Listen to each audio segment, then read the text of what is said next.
Go on. Come on, Felicia. Felicia. Bye, Felicia.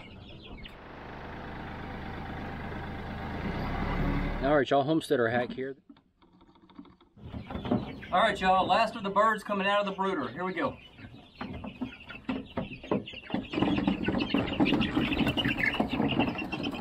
Be free.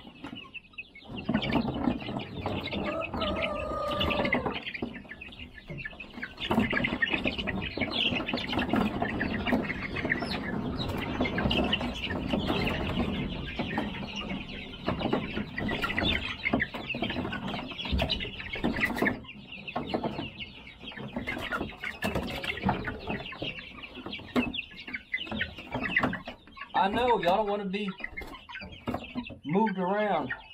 Really? You cannot go back. You can't. You have to leave. Literally. Get out of the nest. Oh, you pooped in it. Big old poops. Oi. Come here, Captain Poopy Pants. Really?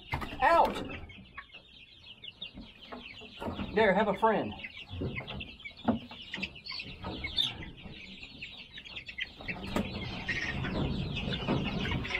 Last one.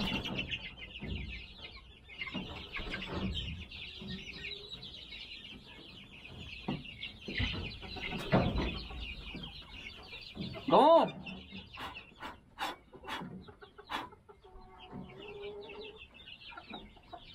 Come on, Felicia. Felicia. Bye, Felicia. Well, that works. You went the wrong direction, but...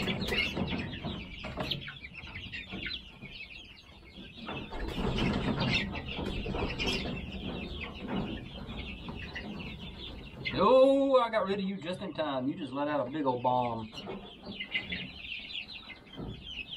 We got a few chickens in here. This is our empty nester. It's the last bird we got out.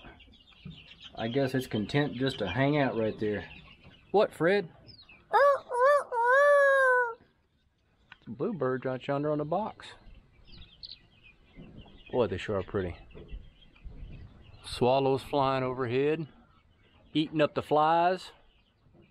Although there ain't many. I see two. You got almost 100 chickens out here, and I see 2 flies. Got 2 flies. Got one right here, one right there. The fact that we've got 100 birds and only 2 flies means that moving them every day keeps the manure load down, and ergo keeps the fly pressure down. This is why having chickens locked up in a chicken run smells so bad. They're constantly on their manure. It starts decomposing, attracts flies, attracts rodents, attracts just all kinds of nonsense. You don't really have that when you move birds every day onto fresh pasture. Here's our discount manager special birds. They're either full-on meat birds, or they're maybe at a minimum a dual purpose, maybe like a Red Ranger bird, because they are chunky monkeys. I commonly refer to them as chicken nuggets. That's my chicken nuggets laying there. What do y'all want? I know what y'all want. You want me to dig some feed out and throw it down on the ground so you can scratch around and eat it. That's exactly what you're waiting on. Beggars. You gonna holler? You got something to say? Damn, this is not insect damage here. This is chicken damage. Look here, they've picked this thing almost down to the skeleton in some places. They'll scratch up this old hay and get in here and get bugs out. Eat new shoots out of there that are coming up. Hey y'all, thanks for stopping by the farm. We hope you enjoy your time here with us. If you would, go ahead and hit that subscribe button. We're marching our way on up to 1,000 subscribers, and we'd love to have you join along on the journey with us. Thanks.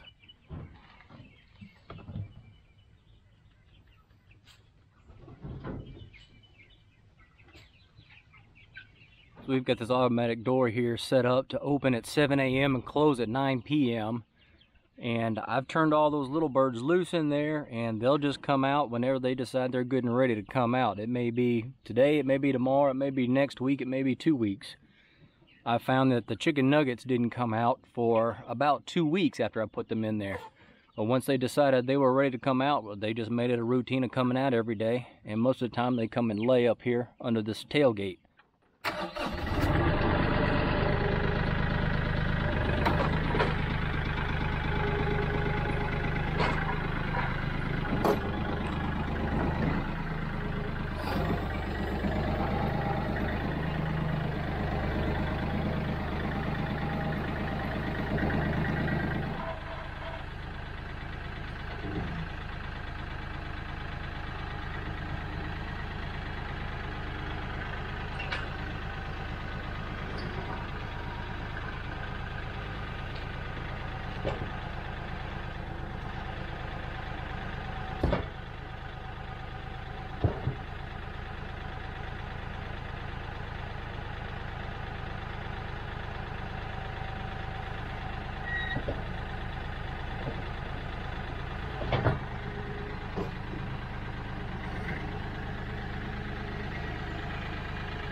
Alright y'all, Homesteader Hack here. This is your standard 5-gallon Blue Store bucket. Will hold 5 gallons of water if you fill it all the way to the top anyways. However, we're going to double that capacity with another 5 gallons. Y'all check this out. This is the bit that came with the 5-gallon feeder bucket setup. You can see here 80 millimeter.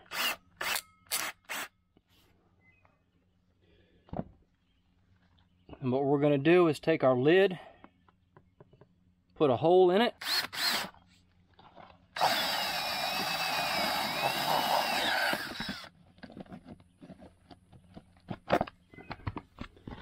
get all these little shavings off of here. Now when we take our 5-gallon bucket, we put our lid on, fill that up with water of course.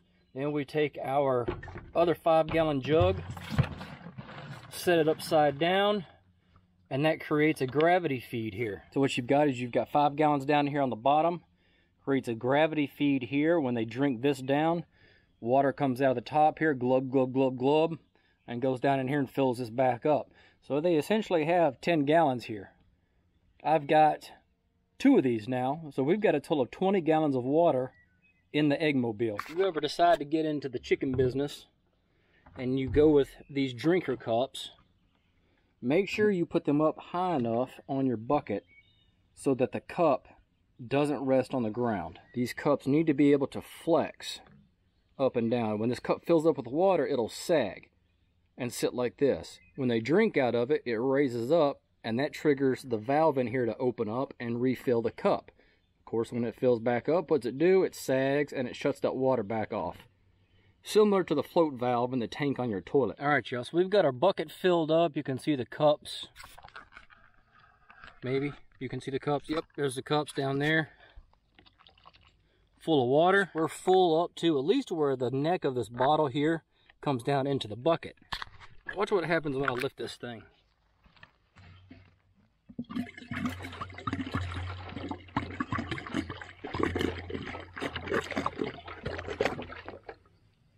And so now our bucket's all the way full.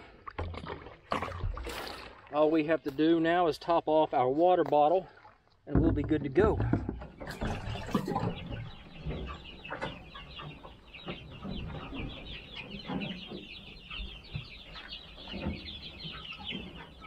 So there we go, 5 gallons. We've got, I don't know, probably about 9.5 gallons here, 5 gallons, and then I filled this up, I don't know, 2 days ago.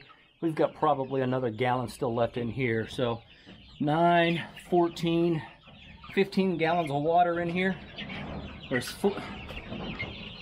Well, y'all are a rowdy bunch. Can you hold it down? Shh.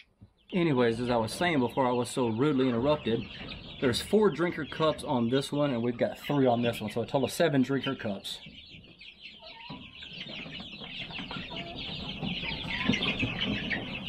Oh Lord, here they come.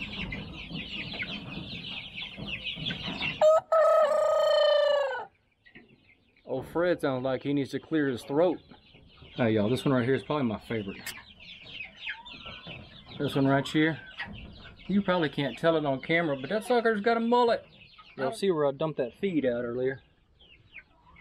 They scratched it right on up and got every bit out of there. Alright y'all, so I am happy to say that with the addition of that drinker and the moving of those last birds out of the brooder and into the Eggmobile here, our operations are up and running. We're done building, constructing, doing whatever we need to do to get this going. It is going. At this point, we're just going to move them and feed them and water them and move them and feed them and water them and wait for that clock to tick down until that first butt nugget comes right on out. Probably within the next, I would say 3 weeks. The first batch that we got was hatched, whatever, potato. The first group came out, was delivered, dropped by the stork, whatever you want to call it, early March, and it takes about 4 months for them to go from birth to plopping some eggs out. So as soon as that happens, we're going to eat them right up until we're miserable, and then we're going to sell them.